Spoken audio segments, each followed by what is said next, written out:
میرا امیر اہل سنت کی بارگاہ میں یہ سوال عرض ہے کہ ایک بندے کے پاس 1,00,000 روپیہ تھا، اس نے وہ رقم بینک میں رکھوائی، پھر اس پر اس کو انٹرسٹ بھی ملتا رہا، تو اب کیا یہ ساری کی ساری رقم اس کا 1,00,000 اور پلس میں انٹرسٹ، یہ سب حرام مال ہو گیا، یا صرف جو اس کو انٹرسٹ ملا اتنی رقم نکال کے باقی یہ اپنی رقم جو اس کی بچتی ہے وہ حلال ہوگی؟ اگر اس کو اس رقم سے صدقہ خیرات وغیرہ کرنی ہو تو کس حساب سے وہ کرے؟ اس بارے میں ہماری شرعی رہنمائی فرمائیے، جزاک اللہ خیرہ۔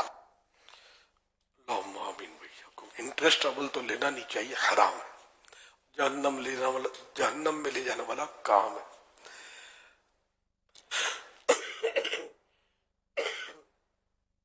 اب یہ کہ انٹرسٹ لگ ہی گیا تو ظاہر ہے تو حرام ہی ہے، اس سے کوئی نیک کام تو ہو ہی نہیں سکتا۔ توبہ کرے اور بغیر ثواب کی نیت سے وہ انٹرسٹ جو ہے وہ کسی غریب مسکین کو دے دے، یا جس سے لیا اس کو لوٹا دے۔ باقی رہے کہ وہ جو 1,00,000 روپے آپ کے پہلے سے آپ کے فریش ہیں تو وہ البتہ فریش رہیں گے، نیک کام اسی میں سے آپ نے کرنا ہے، انٹرسٹ میں سے نہیں کرنا۔ واللہ تعالی اعلم ورسولہ اعلم عز وجل، وصلی اللہ تعالی علیہ وآلہ وسلم۔ صلو علی الحبیب صلی اللہ علی محمد۔ تو فطرانہ جو ہے وہ جو بچہ پیدا ہوا، کیا اس کا فطرانہ بھی ادا کرنا پڑے گا؟ اور اگر کوئی گھر میں مہمان آ جائے تو کیا اس کا بھی فطرانہ دینا پڑے گا؟ اگر باپ پر فرض ہے فطرانہ تو اب اس کے نابالغ اولاد کی طرف سے بھی باپ پر فطرانہ واجب ہو جاتا ہے۔ اگر باپ پر فطرانہ واجب ہے تو اپنی نابالغ اولاد کی طرف سے بھی واجب ہوتا ہے۔ تو یوں چاہے 1 دن کا بچہ ہے اس کا بھی فطرانہ اس کو دینا ہوگا۔ رہا مہمان تو یہ عوامی رومر ہے، مہمان کا اس سے کوئی تعلق نہیں کہ مہمان گھر پہ آ گیا تو اس کا بھی فطرہ ادا کرنا پڑے گا، ایسا کچھ نہیں ہے۔ صلو علی الحبیب صلی اللہ علی محمد۔ محمد اویس رضا عطاری جام شوروں سے امیر اہل سنت کی بارگاہ میں سوال عرض ہے کہ تسبیح ملائکہ یہ کیا ہے اور اس کو کس طرح پڑھنا ہے؟ دعاؤں میں یاد رکھیے گا، دعاؤں کی التجا ہے، جزاک اللہ خیرہ۔ کیا ملائکہ؟ تسبیح ہے ملائکہ، یعنی فرشتوں کی تسبیح، فرشتے اللہ پاک کی پاکی بیان کرتے ہیں۔ یہ تو ہاں حدیث پاک۔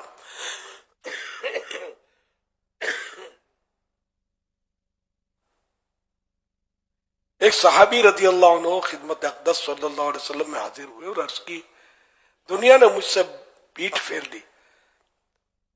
فرمایا کیا وہ تسبیح تمہیں یاد نہیں جو تسبیح ہے، جو تسبیح ملائکہ، یعنی جو تسبیح ہے ملائکہ یعنی فرشتوں کی، اور جس کی برکت سے روزی دی جاتی ہے۔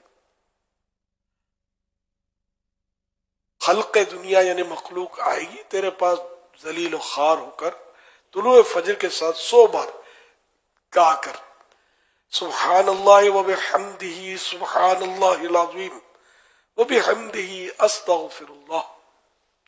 ان صحابی رضی اللہ عنہ کو 7 دن گزرے تھے کہ خدمت اقدس میں حاضر ہو کر عرض کی، حضور دنیا میرے پاس اس کثرت سے آئی، میں حیران ہوں کہاں اٹھاؤں کہاں رکھوں۔ یہ حدیث پاک میں تسبیح ملائکہ کا ذکر ہے جو ابھی آپ نے سنا۔ روزی میں برکات کا بھی بہترین نسخہ آپ نے سنا۔ صلو علی الحبیب صلی اللہ علی محمد۔ میرے سنت کی بارگاہ میں سوال عرض ہے، حضور بعض اوقات ہم 4 رکعتوں والی نماز ادا کر رہے ہیں، جیسے نماز عصر اپنے طور پہ، اور اس میں تیسری رکعت ادا کر کے ہم بیٹھ جاتے ہیں ایک لمحے کے لیے۔ ابھی ہم نے پڑھا کچھ نہیں لیکن ہم بیٹھے اور فوراً ہمیں یاد آ گیا کہ ہم نے تو چوتھی رکعت ادا کرنی تھی، تو اب چوتھی رکعت کے لیے ہم کھڑے ہو جائیں۔ اور اب یہ رہنمائی فرمائیں کہ ایسی صورتحال میں 4 رکعتوں کے بعد کیا ہمیں سجدے صاف کرنا ہوگا یا اس کے بغیر ہی ہماری نماز درست ہو جائے گی؟ جزاک اللہ خیرہ۔ اس کے بغیر ہی ہو جائے گی۔ 3 سبحان اللہ کی مقدار اگر گزر جاتی تو پھر اس صورت میں سجدہ سہو ان کے اوپر لازم ہوتا۔ صلو علی الحبیب صلی اللہ علیہ محمد۔ امیر اہل سنت کی بارگاہ میں عرض ہے، جب جسم سے روح نکل جاتی ہے تو جسم اکڑ جاتا ہے، تو کیا اس کو قبر کے اندر اس کا چہرہ قبلہ رخ کرنا ضروری ہے؟ کیونکہ وہ جسم اس کا اکڑا ہوا ہوتا ہے تو اس کی وجہ سے وہ نہیں ہو پا رہا ہے۔ اس کے بارے میں کچھ ارشاد فرما دیجیے۔ سنت ہے کہ قبلہ روح میت کا چہرہ ہو، تو اس کی ایک صورت یہ ہے نا کہ اس کو مطلب تھوڑا سا کروٹ دے کر دیوار سے اس طرح مطلب یعنی کہ ٹچ کر دیں تھوڑا سا کہ اس کا منہ قبلے کی طرف ہو جائے۔ تو بعض اوقات یہ کہ یوں لگتا ہے اکڑا ہوا، اگر دیوار کی طرف کرتے نا تو یوں سر ڈھلک کر قبلے کی طرف ہو جاتا ہے۔ اس طرح صورت کر لیجیے۔ صلو علی الحبیب صلی اللہ علی محمد۔ سوال ہے، میں نے بائی پاس کا آپریشن کرایا تھا پچھلے مہینے کی 22 تاریخ کو۔ ڈاکٹر صاحبان نے مجھے 2 مہینے کے لیے ہر قسم کی پرہیز کہی تھی، تو اب میں روزے نہیں رکھ رہا، کیا روزوں کا فدیہ مجھے دینا پڑے گا؟ کیونکہ یہ ایک قسم کی شرعی عذر ہے۔ اللہ پاک آپ کو شفا کاملہ عاجلہ نافعہ عطا فرمائے۔ اب اگر اس میں ایسا کہ یا تو اپنا تجربہ ہے کہ روزہ نقصان دہ ہے، صحت مطلب بیماری بڑھ جائے گی، یا دیر میں اچھا ہوگا یا جان چلی جائے گی، یہ خطرات ہیں، تو روزہ چھوڑنے کی اجازت ہوتی ہے، یا پھر وہ ڈاکٹر خوف خدا والا ہو اور کچھ دن دنیا میں سمجھتا ہو۔ بعض ڈاکٹر بالکل مطلب عجیب و غریب ہوتے ہیں، ہر بات میں بولتے ہیں اسلام میں کوئی سختی نہیں ہے، بیٹھ کر نماز پڑھو، روزہ مت رکھو، کوئی مسئلہ نہیں ہے۔ تو اس طرح کے ڈاکٹروں کے پاس تو علاج بھی نہیں کروانا چاہیے، صحیح بات ہے۔ اور ایک تعداد ایسوں کی یہ بک بک کر رہے ہوتے ہیں، یہ مولانا کو کیا پتا چلے، ہمارا فیلڈ ہے نا، ہم بتاتے ہیں نا آپ کو، اس طرح کی باتیں وہ کر رہے ہوتے ہیں۔ تو یہ علماء کی بھی بعض اوقات توہین کر دیتے ہیں اور کیا کیا بک دیتے ہیں، ایسوں کی بات نہیں۔ جو نیک نمازی اللہ پاک اور اس کے رسول صلی اللہ علیہ وسلم کے احکام کو سمجھنے والا، بھلے عالم نہ ہو لیکن سمجھتا ہو اور خوف ہو اس کو، اس طرح کے بھی ہوتے ہیں کہ بھائی ہماری ڈاکٹر میں یہ باقی آپ کسی عالم سے پوچھ لو، ایسے ڈاکٹر بھی آپ کو ملیں گے، یہ اچھے ڈاکٹر ہوتے ہیں۔ تو اس طرح مطلب یہ کہ خوف خدا والا ڈاکٹر کہتا ہے کہ بھائی آپ کے لیے روزہ یوں نقصان دہ ہے، آپ فی الحال روزے مت رکھیں، بعد میں قضا کر لیں، تو اس کے مشورے پر عمل کیا جا سکتا ہے۔ اچھا، تو بہرحال یہ کہ ہر عذر کو شرعی عذر کا نام نہیں دیا جا سکتا جب تک شریعت اس کو عذر یعنی مجبوری تسلیم نہ کرے۔ اللہ پاک آپ پر رحمت کی نظر فرمائے، آپ روزے چھوٹ گئے ہو تو قضا ہی کرنے ہوں گے، اور فدیہ اس کا فدیہ نہیں ہے، فدیہ صرف وہ شیخ فانی کا ہوتا ہے، ایسا بوڑھا یا بوڑھی عورت کہ جو روزہ رکھنے پر قدرت ہی نہیں رکھتے، برداشت نہیں ہے ان میں۔ تو یہ جو ہیں اگر گرمیوں میں برداشت نہیں کر پا رہے، سردیوں میں کر لیں گے برداشت، تو سردیوں میں قضا کرنی ہوگی، فدیہ نہیں ہے۔ اچھا، اب اگر نہ سردی میں رکھ سکتے ہیں نہ گرمی میں رکھ سکتے ہیں، اس سے مطلب عمریں ہو گئی ان کی، تو ان کو شیخ فانی کہتے ہیں۔ تو یہ ہر روزے کے بدلے ایک فدیہ دے دیں، صدقہ فطر جتنی مقدار جو ہے وہ رائے خدا میں اس کو دے دیں جس کو زکوٰۃ دینا جائز ہے۔ اچھا، اس کے باوجود اگر وہ بوڑھے یا بوڑھی خاتون جو ہے وہ طاقت آ گئی انہیں روزہ رکھنے کی، تو اب روزے قضا کرنے پڑیں گے جتنے قضا ہوئے، اور جو فدیہ دیا تھا وہ صدقہ نفل صدقہ ہو گیا۔ تو یوں اس میں مطلب یہ شرعی قوانین ہے جو میں نے عرض کیے۔ تو اب بیمار ایسا ہے کہ جو کبھی بھی ایسا لگتا ہے کہ اب ٹھیک نہیں ہوگا، دائمی مریض ہوتے بیچارے، تب بھی ان کا فدیہ نہیں ہے، جیتے جی فدیہ نہیں ہے۔ اللہ پاک رحمت کی نظر فرمائے اور ہم کو آزمائش میں نہ ڈالے۔ واقعی بیماری ایسی ہوتی ہے کہ اب یہ بچے گا نہیں، تاہم اس میں فدیہ کی شریعت نے کوئی ہمیں اجازت نہیں دی۔ صلو علی الحبیب صلی اللہ علی محمد۔ یہ جو امیل سنت نے بیان کیا نا ڈاکٹر کے تعلق سے، کہ ڈاکٹر کو چاہیے کہ وہ اس معاملے میں اپنی بات کرنے کے بجائے یہ کہہ دے کہ آپ کسی عالم صاحب سے معلوم کر لیں. اس پہ حضور مجھے ایک واقعہ یاد آیا. ہمارے ایک ساتھی تھے، اسلامی بھائی ہیں، ان کا آپریشن ہوا تھا دل کا، تو اسٹچ وغیرہ تھے، تو ان کو کسی ڈاکٹر نے کہہ دیا ہوگا یا کوئی تاکہ تم سیٹ بیلٹ مت لگانا نا، تو وہ سیٹ بیلٹ نہیں لگاتے تھے. تو ملک سے باہر کی بات تھی، تو ایک دفعہ پولیس والے نے پکڑ لیا کہ سیٹ بیلٹ کیوں نہیں لگا. کہ وہ آپریشن ہوا ہے تو میرے کو ڈاکٹر نے منع کیا تھا. بولے تو پرچہ لگا، ڈاکٹر نے منع کیا ہے تو سیٹ بیلٹ لگا. تو وہ پولیس والا یوں کو کہتا ہے کہ وہ ڈاکٹر کی فیلڈ ہے، یہ ہماری فیلڈ ہے. ہر ایک کی فیلڈ الگ الگ ہوتی ہے. تو ڈاکٹر کے کہنے پر اس نے سیٹ بیلٹ نہیں لگا تو پھر اس کے ساتھ جو ہونا ہے اس کے ساتھ پھر ہونا ہے. تو ہر ایک کو اس کی فیلڈ کا ماہر اس کو تسلیم کرنا چاہیے. کبھی بھی مولانا نہیں کہتے کہ آپ یہ دوائی کھا لو، وہ ان کی فیلڈ نہیں ہوتی. اللہ پاک ہم سب کو عقل سلیم دے. تو ڈاکٹر ساتھیوں کو، ڈاکٹر اسلام بھائی کو چاہیے کہ وہ ان چیزوں پر عمل کریں. حضور امجد علی ہیں کہتے ہیں کہ اب 20 دنوں کا اعتکاف بھی آپ صلی اللہ علیہ وسلم سے ثابت ہے. جی ہاں، 1 مہینے کا بھی 20 دن کا بھی. وہ شب قدر کی تلاش.